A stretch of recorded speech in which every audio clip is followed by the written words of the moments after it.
Welcome to the kernel. If that intro sounded weird, it's because Samantha wrote it backwards again. She is bad at her job. I didn't. I even wrote a note to myself on my hand this time so I'd remember to write forward. Let me see your hand. Tire.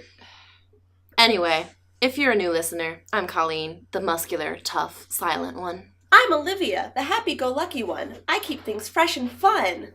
And I'm Madeline, the sensitive one. I'm Zoe, the reserved intellectual one, with a secret leather kink. And I'm Michaela, the motherly voice of wisdom. I'm Adam, and I'm full of worms. Worms. Worms. Worms. Worms. Worms. I'm Samantha, and I finally get to leave my mortal coil in this episode. Worms. I'm Sam, and I'm the drummer. I'm Patrick, and I design the album covers. I'm Sarge, and I'm the best surgeon in this lousy hospital's goddammit. And together, we're Kentucky's greatest boy band. Today we have some good news and some bad news. We're going to give you the bad news first, because we care about you. The University of Kentucky is known for many things. Its basketball, its medical program, its large student body, and most recently, its seething hate for deaf people. Like, just really hating the ever-loving shit out of deaf people. Here are one administrator's comments on the issue. So listen here. These people, they kept waving their hands around all stupid. Dumb, right? Like, stop that. They're hands, not fans. Am I right? Fuck, I nailed that one. I gotta write that down. Anyway, I was like, let's just make them cut that out.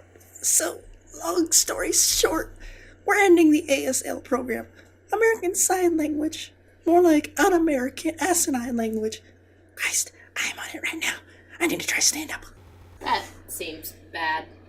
What? Me trying stand-up? Or the destruction of an important program that connects hearing and non-hearing people? Now on to the good news. The university is also proud to announce that it recently received a $23 million donation to expand its honors college.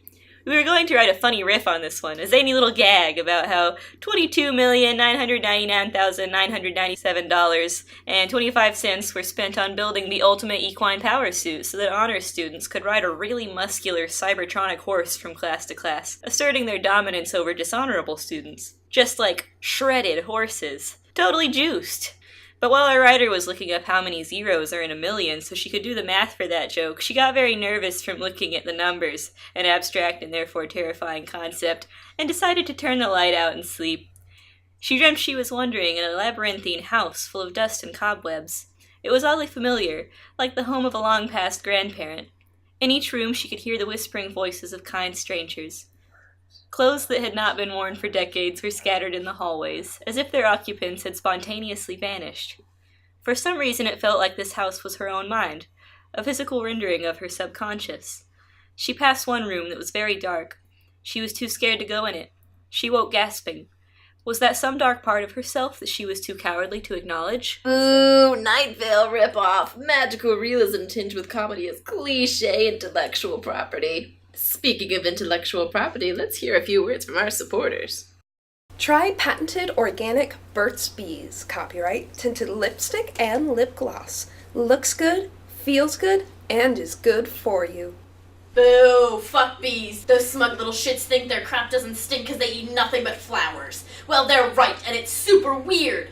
Drop that Burt's Bees and pick up a tube of Hertz Bees, violently wholesome lip gloss. Every tube contains the black heart of a treacherous bee, ripped whilst still beating from its furry little thorax. Rended from their velveteen chests with a tiny, angrily wielded pair of tweezers. Bees. Fuck 'em. No. Make love to them. Kiss them tenderly on their fuzzy little faces. Nuzzle them in the crook of your neck. Leave lipstick stains on them with your stylish Thirst Bees organic tinted gloss. Text them with that winky face emoji and ask them what they're doing.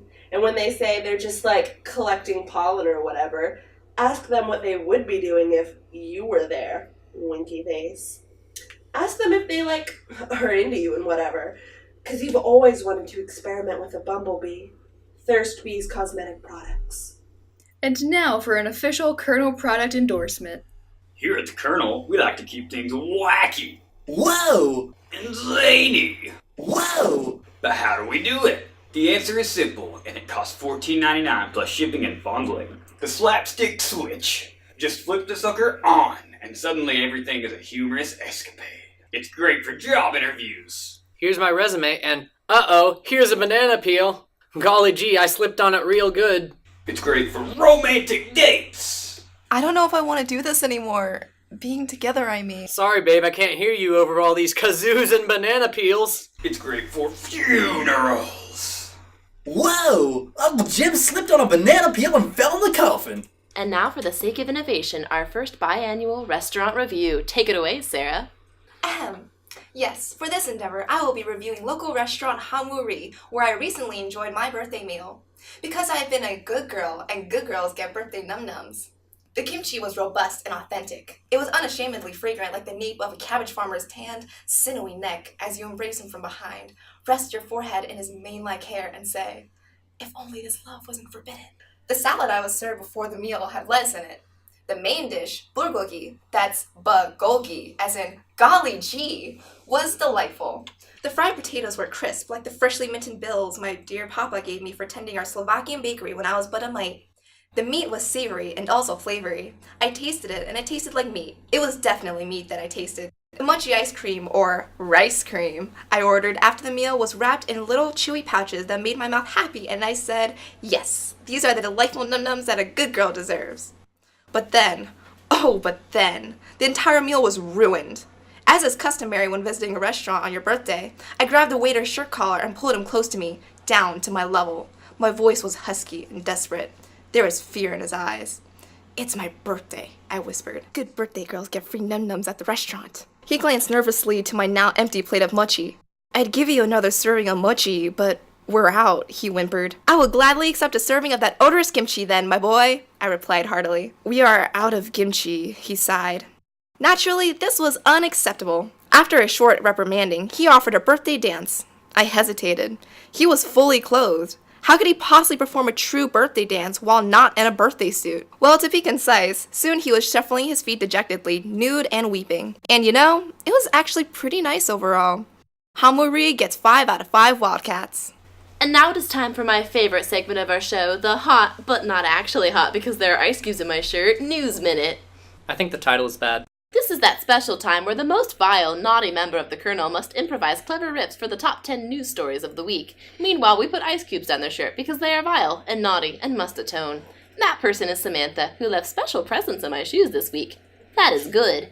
But the special presents were a dead mouse rolled in feces and a copy of the Gene Wilder Ultimate Comedy Collection on DVD. That is bad and also naughty. He was the voice of an era.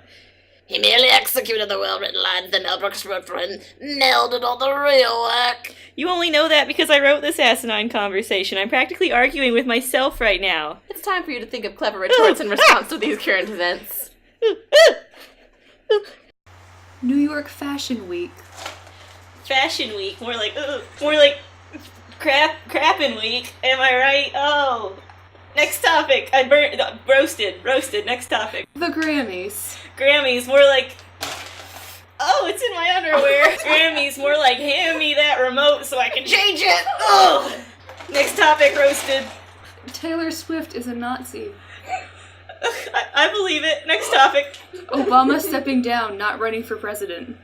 Isn't that the rule? Isn't that the rule? You have to. 2 terms. I would be,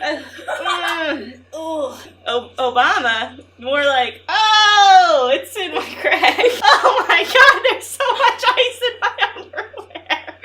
Please keep going. Oh god. Oh, I've got diaper ass. The bombs in Turkey.